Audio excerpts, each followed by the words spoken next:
6 dead in the Caribbean. A US drone strike hits an alleged drug vessel.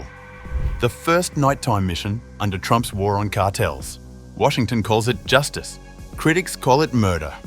As bodies pile up and questions mount, one thing is clear: Trump's war on narco-terror is just getting started.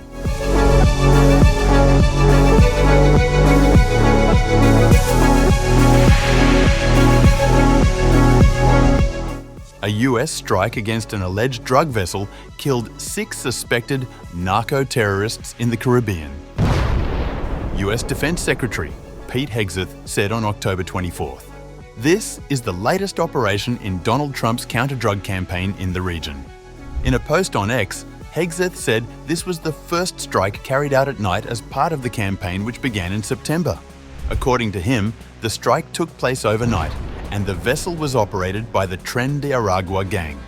This brings the total number known of targeted boats to 10 and the number of people killed to 43 since the US began its campaign last month. Sharing the alleged video of the strike, Hegseth wrote, "Overnight, at the direction of President Trump, the Department of War carried out a lethal kinetic strike on a vessel operated by Tren de Aragua, a designated terrorist organization trafficking narcotics in the Caribbean Sea. The vessel was known by our intelligence to be involved in illicit narcotics smuggling, was transients along a known narco-trafficking route, and carrying narcotics. 6 male narco-terrorists were aboard the vessel during the strike, which was conducted in international waters and was the first strike at night. All 6 terrorists were killed and no US forces were harmed in this strike. If you are a narco-terrorist smuggling drugs in our hemisphere, we will treat you like we treat Al-Qaeda. Day or night, we will map your networks, track your people, hunt you down and kill you."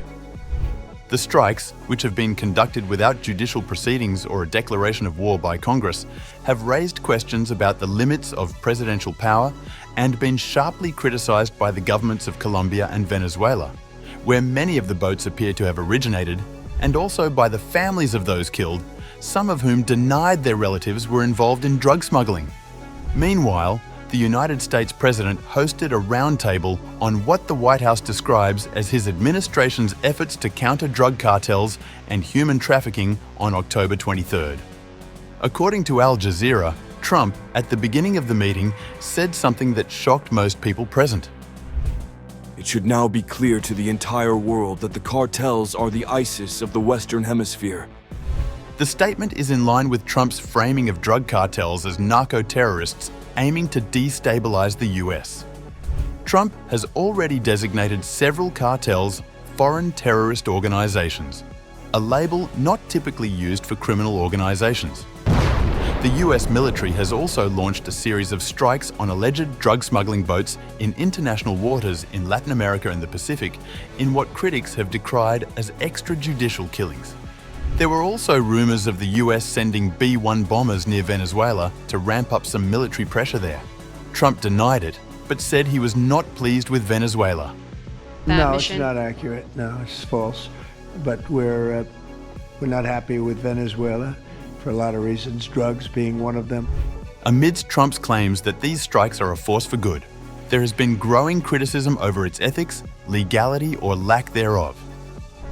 On October 24th, Trump dispatched an aircraft carrier strike group to the Caribbean, marking a major escalation as the US targets suspected drug smuggling vessels and ramps up pressure on Venezuelan President Nicolás Maduro.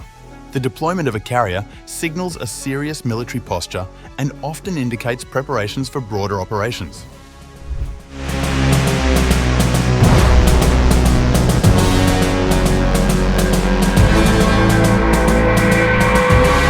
Strikes in the Pacific, the US military had been ramping up the number of troops and naval ships in the Caribbean Sea off the coast of Venezuela.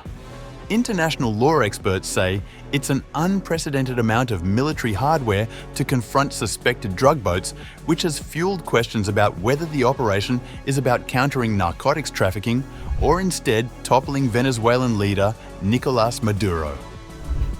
It's either a bluff meant to scare the pants off the Venezuelan generals and encourage them to rise up and remove the president, or actual preparations for some sort of war with Venezuela.